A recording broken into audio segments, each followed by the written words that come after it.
कर्म भूभृतां ज्ञातारं विश्वतत्त्वानां वन्दे तद्गुणे लब्धे वन्दे तद्गुणे लब्धे वन्दे तद्गुणे लब्धे।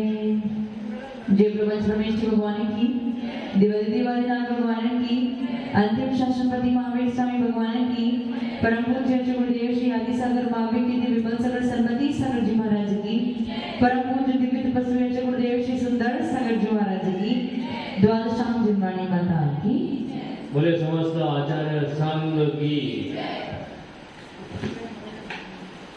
अपनी कितनी पिंड प्रकृति हुई थी?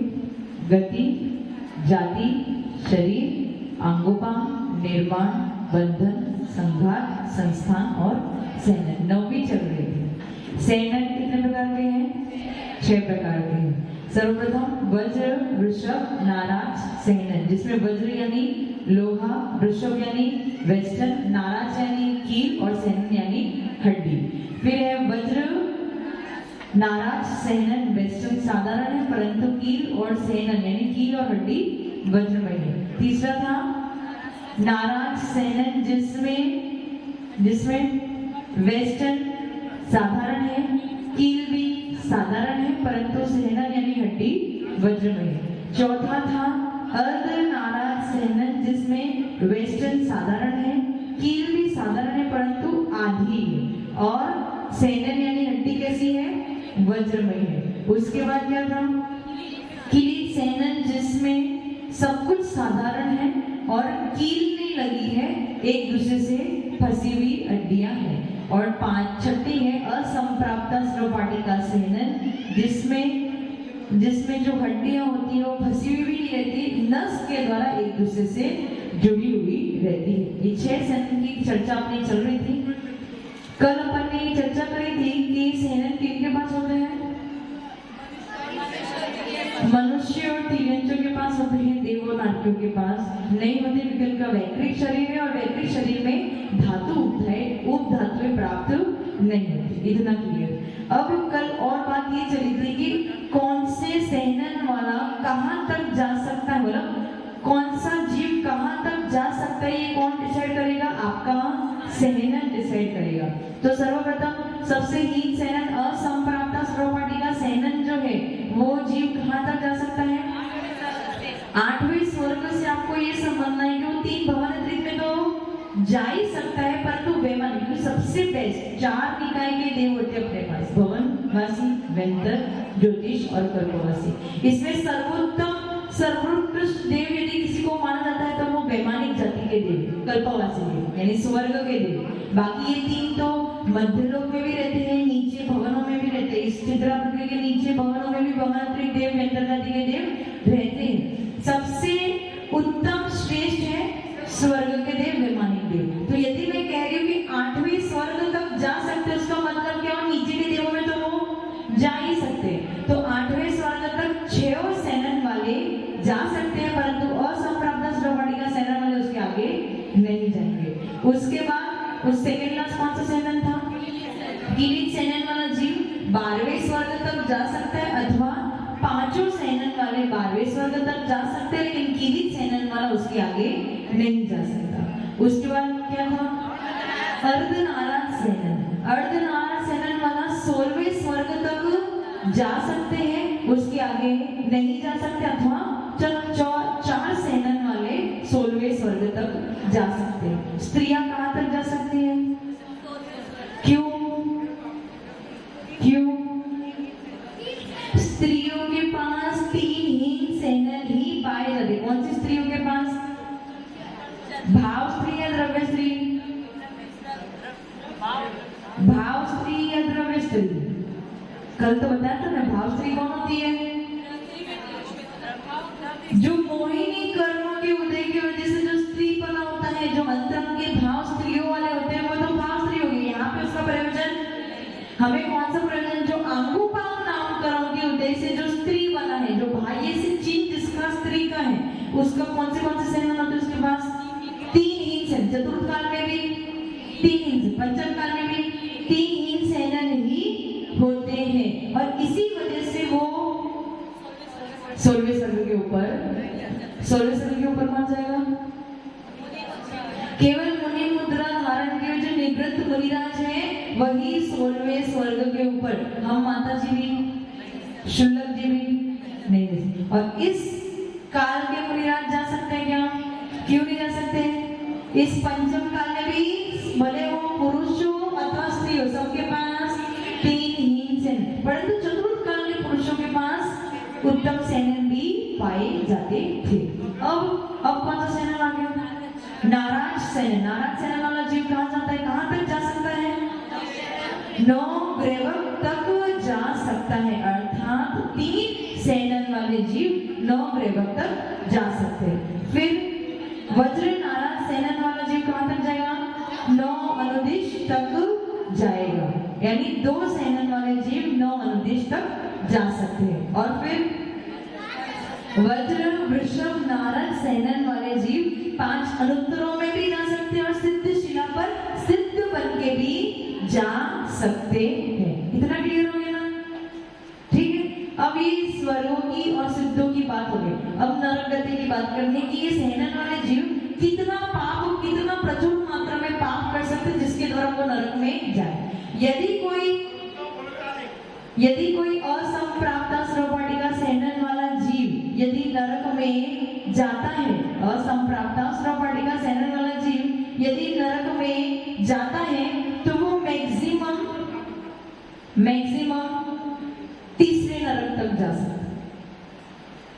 तीसरे नरक तक जा सकता है। इसका मतलब क्या हुआ?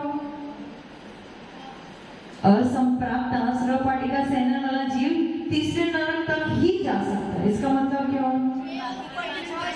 नहीं, ये तो है ही, और कोई अर्थ निकालो उससे। वो ज्यादा पाप नहीं, उसका पावर ही नहीं कि वो इतना पाप करके दिखाए। समझ में आ रहा है? ऊपर के स्वर्गों में 8वें स्वर्ग के ऊपर ज्यादा पुण्य भी नहीं कर सकते और ज्यादा पाप भी नहीं कर सकते। ये हो गया तीसरे। अब तीसरे नरक तक 6 सेनन वाले जाते हैं। 5वें नरक तक 5 सेनन वाले जाते हैं। 5वें नरक तक 5 सेनन वाले जाते हैं। 5 सेनन मतलब किलित सेनन भी और अर्ध नाराज सेनन भी 5वें नरक तक ही जा सकते हैं। दोनों 5वें नरक तक ये दोनों जा सकते हैं, इसके आगे नहीं जाएंगे। पहले मैंने क्या बताया था? असंप्राप्त श्रवपाटिका सेनन वाला जीव कहां तक जा सकता है? अथवा 6 सेनन तीसरे नरक तक जा सकते हैं। फिर मैंने दूसरा क्या बताया? 5 सेनन वाले 5वें नरक तक जा सकते हैं, अथवा किलित सेनन और अर्धनाराज सेनन वाले 5वें नरक तक जा सकते हैं। इसके आगे नहीं जाएंगे। अब 5वें नरक के आगे कौन सा नरक है? 6ठा नरक। और 3 सेनन आपने निकाल दिए। एक तो असंप्राप्त श्रवपाटिका सेनन निकाल दिया, किलित सेनन निकाल दिया और अर्धनाराज सेनन निकाल दिया। कितने सेनन बाकी रहे? 3 सेनन वाले 6ठे नरक तक जा सकते हैं। 3 सेनन वाले 6ठे नरक तक जा सकते हैं, अथवा हाँ 1 से 3 3 सेनन वाले 6वें नरक तक जा सकते हैं, अथवा वज्र नहीं क्या नाराज सेनन, नाराज सेनन और वज्र नाराज सेनन वाले 6ठे नरक के आगे नहीं जा सकते हैं। नाराज सेनन और वज्र नाराज सेनन वाले 6ठे नरक के आगे नहीं जा सकते हैं। दोनों बात समझ में आई आपको? अब कितना सेनन बाकी रहा? एक लास्ट सेनन बाकी रहा। कौन सा? वज्र वृषभ नाराज सेनन। और वज्र वृषभ नाराज सेनन वाला जीव ही 7वें नरक में जा सकता है। 7वें नरक में कौन जा सकता है? वज्र वृषभ नाराज सेनन वाला ही जा सकता है। समझ में है? इसको वापस रिपीट करो एक बार। पहला, असंप्राप्त प्रॉपर्टी का सेनन वाला कहाँ तक जाएगा? तीसरे नरक, अथवा 6 सेनन वाले तीसरे नरक तक जा सकते हैं। अब किलित सेनन और अर्धनारा सेनन वाले जीव 5वें नरक तक जा सकते हैं, अथवा 5 सेनन वाले जीव 5वें नरक तक जा सकते हैं। अब आगे क्या है?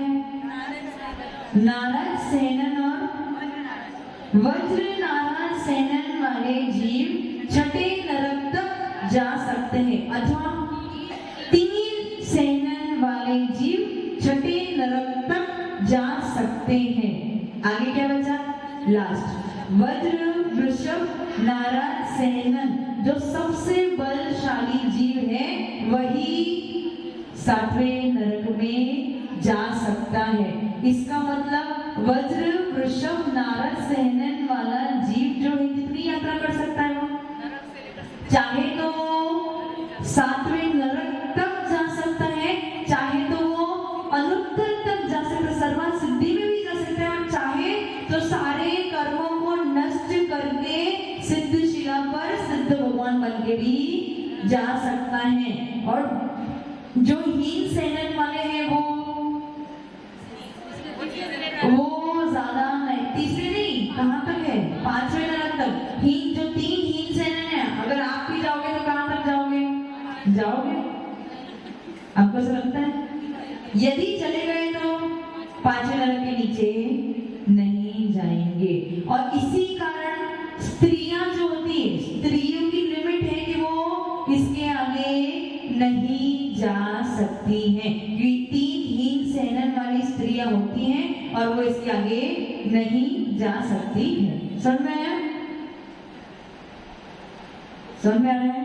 जो जितना बलशाली होगा वो उतना पुण्य भी कर सकता है, वो इतना पाप भी कमा सकता है, और चाहे तो सारे कर्मों को नष्ट करके मोक्ष की प्राप्ति भी कर सकता है। ये सेनन का फर्क है, क्योंकि परिणामों की विशुद्धि, परिणामों की स्थिरता, जितना आपका सेनन मजबूत होगा उतनी आपके परिणामों में स्थिरता और मजबूती होगी।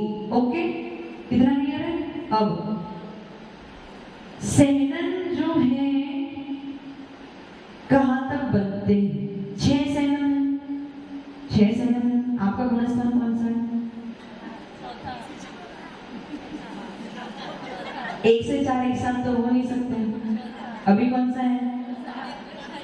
सम्यक दृष्टि हो तो चौथा है। और चौथे गुणस्थान में यदि 9 पिंड प्रकृति की बात करें, 9 पिंड प्रकृति, तो इससे कौन से कर्मों का बंध होता है ये समझने योग्य है। यदि आप मनुष्य गति के जीव हो, तो आगे चतुर्थ गुणस्थान में यदि आप बैठे हो तो आपको गतियों में से तीनों गति कैंसिल कर दो, केवल देव गति का बंद हो रहा होगा। अभी यदि आप चतुर्थ गुण स्थान में बैठे हो तो तीनों गति को छोड़ दो। कौन सी तीनों गति? मनुष्य, तिर्यंच और नर गति। कौन सा बंद हो रहा आपको? देव गति का। इंद्रियों में चारों इंद्रियों को छोड़ दो, 1 इंद्रिय, 2 इंद्रिय, 3 इंद्रिय छोड़ दो, आपको कौन सा बंद होगा? पंचेंद्रिय। गति, जाति, शरीर में तेजस और कार्बन, और आपको वैकृत शरीर का बंध हो रहा होगा। वैकृत शरीर का बंध क्यों हो रहा होगा? क्योंकि आप देव गति का बंध कर रहे हैं, इसलिए साथ में कौन सा शरीर का बंध हो रहा होगा? वैकृत। क्योंकि आपने तीनों गति कैंसिल कर दी। कौन सी? मनुष्य, तिर्यंच और नर गति। अब मनुष्य और तिर्यंच गति यदि बांधते तो फिर औदारिक शरीर की जरूरत पड़ती, परंतु उसको यदि आप चतुर्थ गुण स्थान में बैठे हो तो नहीं तो कुछ भी हो सकता है। गति, जाति, शरीर, अंगोपांग में कौन सा अंगोपांग बन रहा होगा? जो शरीर बन रहा होगा वही अंगोपांग बनेंगे, वैकृत अंगोपांग। संघात में वही वैकृत, बंधन में वही वैकृत। फिर निर्माण तो हमेशा बनता है, निरंतर बनता ही रहता है। ऐसा कोई भी समय नहीं है जब आपने निर्माण का बंध ना किया हो। तो ये गति, जाति, शरीर, अंगोपांग, निर्माण, बंधन, संघात, संस्थान में सबसे उत्तम संस्थान कौन सा है? समचतुरस्र संस्थान। आप यदि चतुर्थ गुण स्थान में बैठे हो तो आपको केवल सम चतुरस्र संस्थान का ही बंध हो रहा होगा। ऐसा क्यों? क्योंकि देवों के पास सम चतुरस्र संस्थान ही होता है, भले वो कितना भी निचला देव ही क्यों ना हो, अभियुक्त जाति का देव ही क्यों ना। अभियुक्त जाति का देव मतलब वाहन चालक, ये जो आपके ज्योतिष देव होते हैं ना, उनके विमानों को चलाने के लिए 16,000 अभियुक्त जाति के देव होते हैं, जो चंद्रमा के विमान को, सूर्य के विमान को चलाते हैं। तो ये अभियुक्त जाति के देव ही क्यों ना, जो एरावत हाथी है वो कौन है? मनुष्य, तिर्यंच है, देवगति का जीव, परंतु उसके भी क्या होगा? सम चतुरस्र संस्थान ही होगा। तो आप संस्थान में कौन सा बंद कर रहे होंगे? सम चतुरस्र संस्थान। और जब सेनन की बात आती है तो आप चतुर्थ गुण स्थान में यदि बैठे हो तो आपको सेनन नहीं है। सेनन क्या? आपको सेनन है क्या? अभी सेनन है, परंतु सेनन कर्म का अगले के लिए बंद नहीं। क्यों नहीं हो रहा होगा? देवगति का बंद कर रहे हो। देवगति वालों को सेनन नहीं चाहिए। समझ में आ रहा है? ये किसका बेनिफिट है? प्रॉफिट किसका है? प्रॉफिट किसका है? सम्यक दर्शन का प्रॉफिट है कि आपको इस प्रकार से व्यवस्था बनेगी कि आपको कहां जाना पड़ेगा? टोटल कर्मों की व्यवस्था आपको कहां लेके जाएगी? देवगति में। इससे सम्यक दर्शन कैसा है? करना क्या है उसके लिए? करना क्या है? राजू जी करना क्या है? आप इतने विकल्प कर रहे हो कि हम कैसे मिथ्यात्व को छोड़ दें, कैसे छोड़े। धीरे धीरे छूट जाएगा, लेकिन धीरे छोड़ने में कितने कर्मों को आप इकट्ठा करोगे, उसका क्या करोगे फिर? अकाउंट तो आपको लग रहा है कोई बात नहीं, 1 महीने के बाद छूट जाएगा, 2 महीने के बाद, 3 महीने के बाद, 4, फिर उस 4 महीने में आप कितने कर्मों को इकट्ठा करोगे? उस अकाउंट को क्या, बैलेंस को क्या करोगे? तो अच्छा क्या है वकील साहब? प्रॉफिट किसमें? चतुर्थ गुण स्थान में प्रॉफिट है ना। इससे भी ज्यादा प्रॉफिट पंचम गुण स्थान में, उससे भी डबल प्रॉफिट छठे सातवें गुण स्थान में, लेकिन एटलीस्ट चतुर्थ गुण स्थान की तो आपकी कैपेसिटी। और फिर कितना विकल्प कर रहे हो कि अभी छूट नहीं रहे, पर वकील साहब छूट गया, सब छूट गया। यदि आपने बाह्य में भी सच्चे देव शास्त्र गुरु को अपना लिया है तो धीरे धीरे अंतरंग में अपने आप उनके आशीर्वाद से, उनके ऊपर बैठी हुई श्रद्धा से, उनके प्रति बैठी हुई आस्था से आपके अंतरंग में अपने आप आपकी आत्मा की तरफ आपकी दृष्टि चली ही जाएगी। और यदि एक बार आत्मा की तरफ आपकी दृष्टि चली गई, यानी आप अपने आत्मा को समझ लिया, अपने जीव तत्व को समझ लिया, तो आप समय दृष्टि कितना आसान है। राजू जी क्या करना है?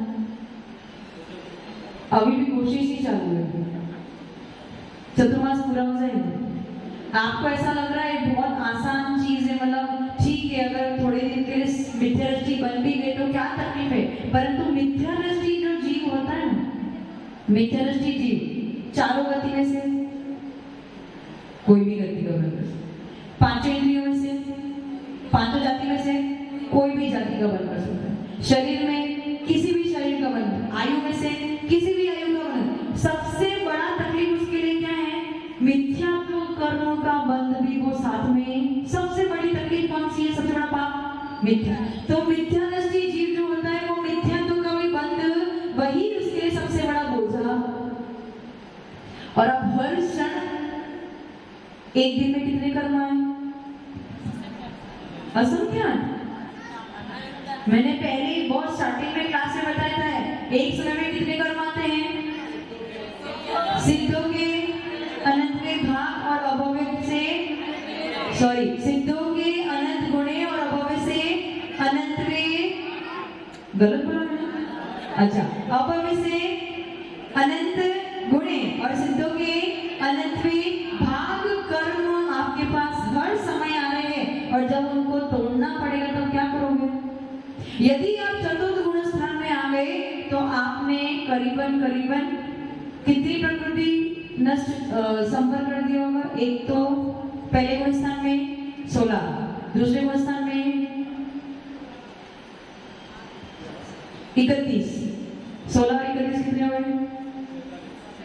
47 कर्मों का आश्रय आपके पास रुक जाएगा। कब रुकेगा? आप मनुष्य गति को इसलिए, देव गति के जीव की व्यवस्था अलग होती है। आप कर्मकांड की पुस्तक में देखोगे तो वहां पे साधारण कथन किया है, परंतु ये आप मनुष्य गति के यदि जीव तो कितने प्रकृति का संवर हो जाएगा? संवर यानी रुक जाना। 148 प्रकृति, उसमें से कितने के संवर कर दिया आपने? 47 प्रकृति का संवर कर लोगे। बहुत बड़ी बात नहीं? बहुत बड़ी बात है ना? 101 प्रकृति आएंगी आपके पास, बहुत बड़ी बात है ना? इसीलिए ये बेनिफिट है संप्रदाय दर्शन का, इसलिए बिल्कुल भी सोचने की जरूरत। राजू जी क्या भी सोचना पड़ेगा? अरे ये तो चुटकी में छूट जाना चाहिए। जब सच्चे देव शास्त्र गुरु का सानिध्य मिल रहा है तो मिथ्या तो चुटकी में, जब इतना बोलने वाले मिल रहे हैं, जब आपको इतना उपदेश देने वाले मिल रहे हैं, जब आपको इतना समझाने वाले मिल रहे हैं, फिर भी यदि आपके समझ में नहीं आता तो आपसे बड़ा दुर्भाग्यशाली और कोई भी नहीं हो सकता है। समझ में आ गया आपको? इतना क्लियर है? अब इतना जितना भी 9 पिंड प्रकृति आपकी हो गई। कल से आगे चालू करेंगे वर्ण रस गंध वो जो भी है उसको चालू करेंगे। तो अभी हाँ स्पर्श रस गंध वर्ण चालू करेंगे। अभी इस 9 पिंड प्रकृति में किसी को कोई प्रश्न पूछना है?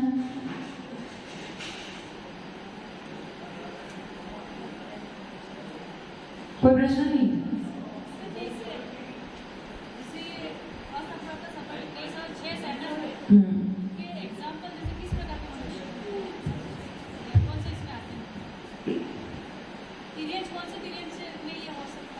एक मिनट, हाँ पंकज जल्दी पूछो। शुभम चक्रवर्ती की स्थिति, शुभम चक्रवर्ती की सातवें नरक में गया ना? सही है। तो उसका तो क्यों गया सातवें नरक में? क्योंकि वो हाँ चक्रवर्ती ना शला का पुरुष है, वो 63 शला का पुरुष वज्र वृषभ नारद सेना वाले ही होते हैं, सप्तद्रव संस्थान वाले पुण्यशाली जीव होते हैं। वो पुण्य है, वो चक्रवर्ती बने, नारायण बने, अर्ध नारायण बने या प्रतिनारायण बने, जो भी बने, चक्रवर्ती नारायण प्रतिनारायण तीर्थंकर आदि जो भी है सब 63 शला का पुरुष है।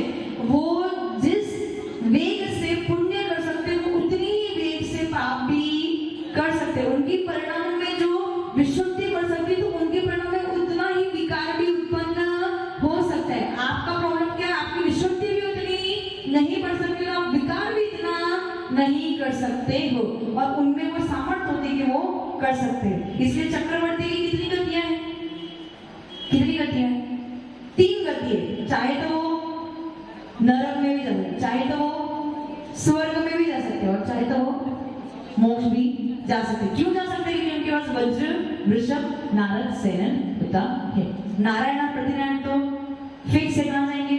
नरक में ही जाएंगे। समझ में आएगा? हाँ, आप इसके जो एग्जाम्पल्स है कर्म सिद्धांत शास्त्र में, कर्मकांड शास्त्र में इसके एग्जाम्पल्स तो नहीं दिए, केवल इतना बताया है कि आज के जो पंचम काल के मनुष्य तीर्थ होते हैं वो 3 हीन सेनन वाले होते हैं। अब अपनी, ये तो कोई डॉक्टर बता सकता है कि अपनी हड्डियों की व्यवस्था कैसी होती है। मेरे हिसाब से अपनी हड्डियों की व्यवस्था ऐसी एक दूसरे से फंसी हुई होती है। मेरे को ऐसा लगता है, जो स्केलेटन हमने देखा हुआ है,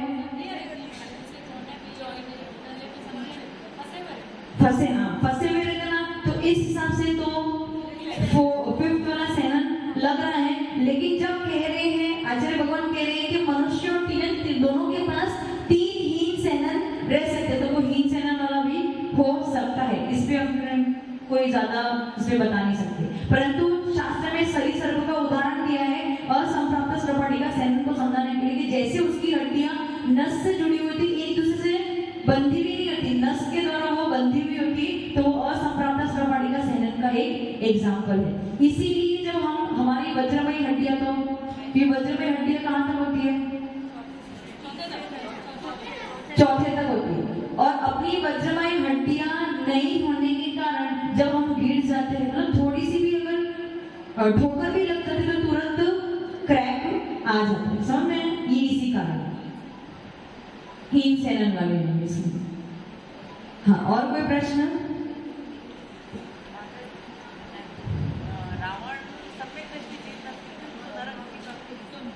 सम्यक दृष्टि जीव, अगर सम्यक दृष्टि जीव आप अपने पूरे जीवन काल में पूरा जीवन पर सम्यक दृष्टि होने से जरूरत थोड़ी ना है। जब उसने आयु का व्रत किया था, एक तो पहली बात तो रावण क्या था, अर्धचक्री, प्रतिनारायण थे, और प्रतिनारायण का ये योगी है, वो नियोगी है, उसे कहाँ जाना है? अपने आप ही उसके भाव वैसे सम्यक दृष्टि था, शांतिनाथ भगवान की बहुत भक्ति करी, तीर्थों की वंदना करी, मंदिरों की वंदना करी, सब कुछ किया, परंतु जब उसका आयु का बंद हो रहा था तब योग संयोग ऐसा बैठा कि उसके भाव खराब थे, और जब भाव खराब थे तो नरक में उस समय का संवेदन छूट गया होगा, तो मिथ्यात्व में उसने आयु का बंद किया तो नरक गति का बंद कर लिया। समझ में? जैसा ऐसा मत समझो कि आपने एक बार संवेदन की प्राप्ति कर ली तो आपका जीवन का कल्याण होगा। हाँ, पूरे जीवन का कल्याण, मतलब आपके जीव तत्व का कल्याण होगा कि हाँ अब फाइनल हो गया कि आपको मोक्ष तो आज नहीं तो कल, कल नहीं तो परसों, कभी ना कभी मोक्ष तो जाना है। लेकिन इस जीवन में उद्धार कब होगा? जब आपका आयु कब बंद हो रहा होगा, और तभी भी आप समय दृष्टि होंगी तो फिर आपका फिक्स हो जाएगा कि आपको कहाँ जाना है, कहाँ जाना है, देवगति में जाना। समझ में? और देवगति में भी 4 निकाय में से केवल एक ही निकाय में जाना है। कौन से निकाय में?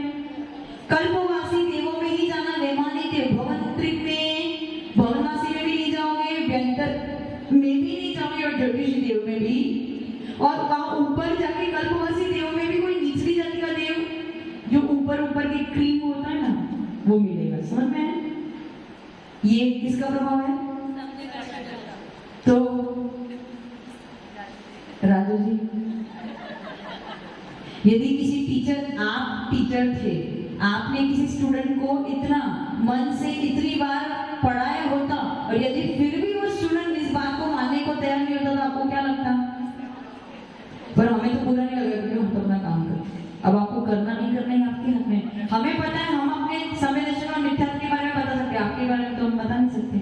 आप उसके समझ आएगा ना? ठीक है, और कोई प्रश्न है?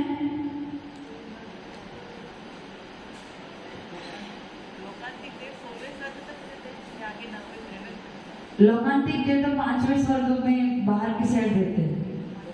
5वें स्वर्ग में उनकी गिनती नहीं होती है, परंतु 5वें स्वर्ग का जो स्थान है उससे बाहर की तरफ लोकांतिक देव है। अंत में लोकांतिक, हाँ, अग्रभाग, अंतिम भाग में, इसलिए उनको लोकांतिक कहते हैं। उसका 2 कारण है लोकांतिक देव का कारण, मतलब लोकांतिक ये शब्द के 2 कारण है। तो ब्रह्मलोक जो 5वां स्वर्ग है उसके अंत में रहते हैं, इसलिए भी लोकांतिक बोलते हैं। और दूसरा कारण है क्योंकि अब उनका जीवन थोड़ा ही शेष बचा, थोड़ा शेष बचा मतलब इस लोकांतिक देव की पर्याय से अब वो कहाँ जाएंगे? मनुष्य में आएंगे, और मनुष्य से वो मोक्ष में। इसलिए उन्होंने अपने जीवन का अंत करने वाले, इसलिए उनको लोकांतिक देव भी कहा जाता है। ओके, आपका, हाँ पूछो, नहीं हो गया? चलो, आपका समय हो गया है। एक बार सरस्वती माता के चरणों में वंदन करेंगे, नमन करेंगे इस भावना के साथ में। यदि सेनन की प्राप्ति हो तो उत्तम सेनन की प्राप्ति हो, और जब उत्तम सेनन की प्राप्ति हो तो नरक की तरफ ना मुड़ के कहाँ जाए? स्वर्गों में, मोक्ष में चले जाए। ओम